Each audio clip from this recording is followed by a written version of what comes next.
Right, about time for a little Cummins update. I think the last video was when the gearbox last went back together. That's all working absolutely fine. No complaints about that. So what we're on today is, I've been on a bit of rush repairs, a tiny little pot spat patch there on the bulkhead. Only been meaning to get around to that for a couple months. And the other bit on now is I'm just adjusting where the air intake comes off the manifold, where it's been rubbing the bonnet since the day it actually went in. Now finally getting around to doing that. Other things that's happened since then, I have added in an additional header tank on for the cooling, and that has stopped all pressure loss. Well, the water level was dropping right down when the engine was hot, just because there wasn't actually enough air expansion for the size of the system on this for my setup. What else have I done? Actually put an end on my bonnet catch, bonnet prop, so it doesn't actually sit on the radiator plastic anymore. Installed a set of LED lights. To be honest, I don't like them. Don't mind the actual look, quite like that. The driving with them, there's just something about it, I just don't like them. Put them in position that actually drives nice with it, and then everybody thinks you just get flashed every car that thinks you're on full beam. So I probably am just going to go back to the standard halogen bulb. And I think that's all I've done for the minute, so I'll weld this next piece up and then come back then. Right, and there she is. This is the new redesign piece that I think is now sitting a bit lower, so shouldn't rub on the bonnet at the top. One other thing I did forget to mention a minute ago was we have been having a few fueling issues with the old Cummins. When you put your foot down to feed the power in, she kind of surges a bit of power and then dies off as soon as the LDA drops, as if she's not getting enough fuel. So changed the fuel filter, and that has made a bit of difference, but not a huge amount. I know it's not an air issue because she's not smoking at all, so I know it's fuel. The next thing is to make sure that the fuel pump isn't dying off. So what I have got is a T that goes on the return line. It will go between the return barb and the barb itself, and then I've got a pressure gauge that will go in there, and that will tell me the internal fuel pressure of the pump. And then keep an eye, feed the gauge into the cabin, and keep eye on that when I put my foot down. And if the fuel pressure starts dying off within the pump, then I know she's being starved for fuel for sure. So that's going to be the next project. And then once I've done that and got it actually fueling, I'll probably end up having to renew the fuel lines again and put even bigger ones on. I've gone and bought a new turbo, which is in here somewhere. Gone and splashed out on this old girl, which is HX35, but a wastegated one, whereas the one on there doesn't actually have a wastegate. It's just a massive exhaust housing on it, so it doesn't overpressurize or can't build too much boost. So hopefully this one here will be a bit better, a bit nicer to drive on it as well. Right, so I think in the last clip I mentioned that I had some fueling issues with the Cummins. So what I've decided to do first as last is get a bigger flow fuel line from the tank and put a bigger bore pipe into the tank.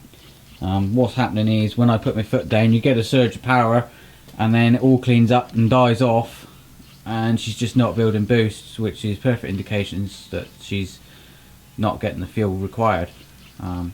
Having lifted the tank pipes out, thinking that the strainer may be blocked, there isn't actually a strainer on the pickups, but they are only in 6mm pipe. So I've gone and bought this. I'm going to stick a 15mm pipe down into the tank, got a bulkhead connection to come out the top, and then I've got some nice 1/2 inch pipe, and then this here will go on to the fitting on the lift pump. So I'm going to have a big bore, good sized pipe now getting right up to the lift pump of the engine, so she shouldn't be any excuses to not have enough fuel. Right, so I've got the new fuel line fitted to the Cummins. I've been out for a test drive and it has improved things massively. I got my boost back again, back up to 21 psi at wide open throttle, about 2000 revs, with the HC1, H1C, whatever the bloody thing's called, turbo. So this is my fitting just here. I'm on a nice bit of 15mm going down into the bottom of the tank. 1/2 inch pipe runs around and up to the lift pump under the bonnet. Next job then is to buzz the HX35 on. Right, bit of a videoing fuck up like usual. The old turbo is off. New turbo is put together and ready to be bolted on. Changed the housings over, spun the housings, and got the fittings all ready. So quite literally now ready to drop her in her hole and bolt her up. As you can see, we've got a nice big empty hole here. So ready to make some boost. So again, there's been some chronic videoing fails. The HX35 is now fitted. She is down there somewhere, hidden away, lovely. I've been out for a test drive, popped the boost hose, so I've been out again, and she is driving very nicely. Nice 20 psi boost at the moment. Haven't played with it. I have got a manual boost controller. This is just temporary, fitted just here. If I can wind that to how I want it, probably get her up to about nearly 30 psi, I reckon. Should be about right. Also, she's now got a nice little treat to go on the roof, I reckon. Unless I can find anywhere else to hide them out the way, they can just go on the roof on show. But you're not going to see that until they are fitted. Right, so I've got the new little toy for the Land Rover for the Cummins mounted. Yes, they are a set of train horns. No, we're not working at the minute. They've got them mounted, and to us that's about as far as I have got. Just welded on a set of brackets to my lighting bar. There's a set of air hoses to come off. I've got to mount the control valve, which is this one here. You control each one separately. So that's going to go in and be mounted next to the seat. All of this will be underneath, and then only this section here will be actually exposed. But I am waiting for some fittings to turn up. When I first glanced at it, I thought it was 1/4 inch, but I was wrong. It's actually 3/8. It teaches me to get my eyes tested. So in the meantime, what I'm doing is a little thing. I bought an air tank quite a while ago to upgrade from that one, and that's going to be mounted just down there. So that is my next protocol, is to pull the fittings off of this one, put them onto that, and then bolt her down, drill the holes through the side there, and just re-pipe that. And then I'm going to make a new tray to go over the top of everything here, and keep store of a spare wheel actually in the bed, because currently I drive around with actually no spare on me. So if I get a puncture, then somebody gets a phone call. Right, so the new air tank is fitted. That's where she's going to go.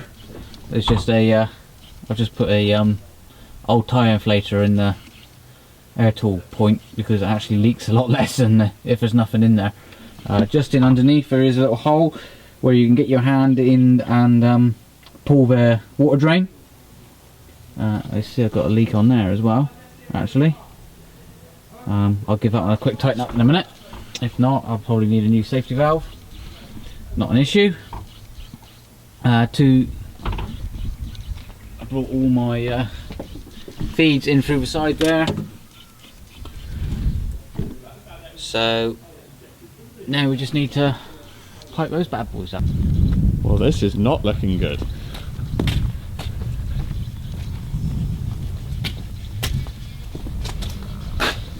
So what's going on here, Chris? Well, I'm measuring the compressor wheel, so as I know what size. I think there's been an issue. Right, there's been a slight issue. Was out on the second proper test drive with a trailer up behind yesterday to give a bit of load, tuning in the new turbo and fueling up, and the turbo housing fell off. She did make contact with the compressor wheel, and in here you can see where it has made contact on, and on there's actually got a chunk taken off it. That was a little bit more on the compressor wheel. So what I'm doing now is I've just ordered up a new compressor wheel, and I'm gonna attempt to change it. If not, then I'll either just have to send the turbo away to be done properly or get a new one again. But in the meantime, that's getting bolted back on and is going to be well, it's just going to get me running for a day or two. She should be okay, maybe a little bit out of balance, but it should be right. Right, now I've got the turbo out, I'm just trying to refit the housing. You can actually get a proper extent on. See if I can get you a bit better light over here on what she's actually like for damage. So definitely looking for a new compressor wheel. Other side's absolutely fine. So we'll get a new wheel, see how we go from there. Well, I've got the turbo itself off now. Just makes life a little bit easier to refit the housing. Temporary. And what we got inside here, just outside the seat, that's the air control for it. Quite literally a mechanical, pull one way is one horn, push back the other is the other horn. The air tank does take a little while on this one to build up, which is a 30 litre tank. New turbo